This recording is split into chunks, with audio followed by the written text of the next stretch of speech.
Madame Ginette Escandrani, vous êtes présidente de la Pierre de l'Olivier, un réseau de solidarité avec le peuple de Palestine. Je vous remercie infiniment d'avoir eu la gentillesse d'accorder cet entretien à la radio francophone iranienne. Madame Escandrani, chez les Palestiniens dans la bande de Gaza se trouvent dans une situation en fait désastreuse, déplorable.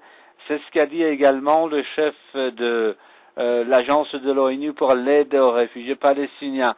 Qu'est-ce que vous pensez à propos de cette tragédie dans laquelle se trouve actuellement la population de bande de Gaza, Madame Escandrani? Oui, bonjour. Vous faites bien de parler de ce représentant de l'agence de l'ONU. On l'a vu pleurer à la télé parce que il est perdu, il ne sait plus quoi dire. Et puis nous sommes tous dans le même état. Quand nous voyons, il y a 1400 morts jusqu'à présent à Gaza, dont la majorité sont des enfants, la société civile.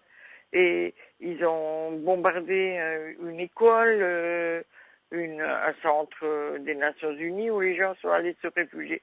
Parce que je ne sais pas si vous imaginez ce que c'est que Gaza. C'est une petite terre de 360 km², 40 km² de long, 12 km² de large, cernée de tous côtés par Israël, c'est-à-dire au nord, c'est Eretz Israël, la frontière avec Israël. Après, il y a la Méditerranée. Et puis de l'autre côté, c'est le Negev. Et au sud, c'est l'Égypte. Et l'Égypte a bloqué la frontière.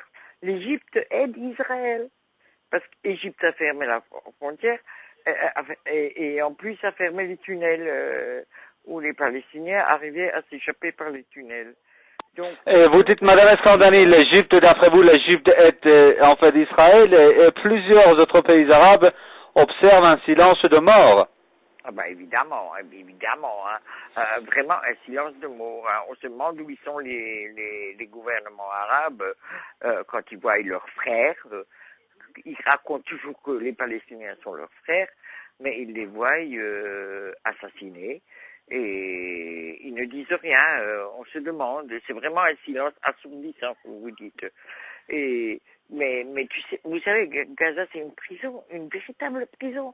Les gens, on les prévient qu'ils vont être bombardés, ils ne peuvent pas s'enfuir. Où voulez-vous qu'ils aillent? Ils peuvent pas partir par la Méditerranée, les navires israéliens. Ils peuvent pas aller dans le désert, c'est bloqué, c'est la frontière. Ils peuvent pas sortir par l'Égypte. Ils peuvent sortir de nulle part. Ils sont pris au piège comme des rats. Et ça,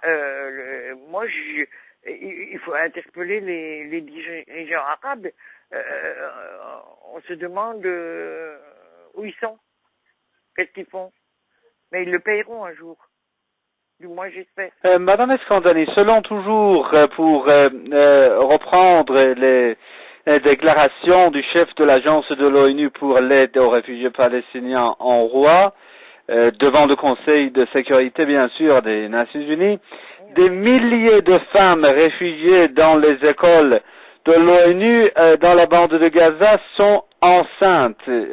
A-t-il notamment souligné où sont, Madame Escandrani, les instances de défense des droits de l'homme, où sont-elles vraiment en ce moment-là?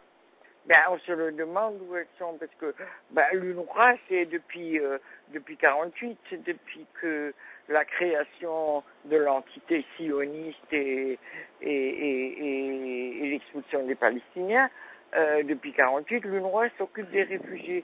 Et il y en a des réfugiés palestiniens, il y en a partout, il y en a en Europe, il y en a partout, il y en a en Irak, il y en a en Syrie, il y en a partout. Et l'UNRWA s'occupe de ces réfugiés. Mais si l'UNRWA passe devant le Conseil de sécurité pour demander protection pour ces femmes enceintes, c'est vrai qu'il faudrait une protection pour ces femmes enceintes et pour les bébés, parce que l'armée israélienne, ils tuent même les bébés. On l'a vu dans des photos où ils ont tué une maman qui était sur le point d'accoucher. Ils ont essayé de sauver l'enfant. Je ne sais pas s'ils ont réussi à le sauver. Mais il faudrait. Où sont nos chères bonnes femmes en France qui vont toujours, qui font toujours des grandes mobilisations et qui appellent toujours à sauver les femmes, mais on ne les entend pas. Hein.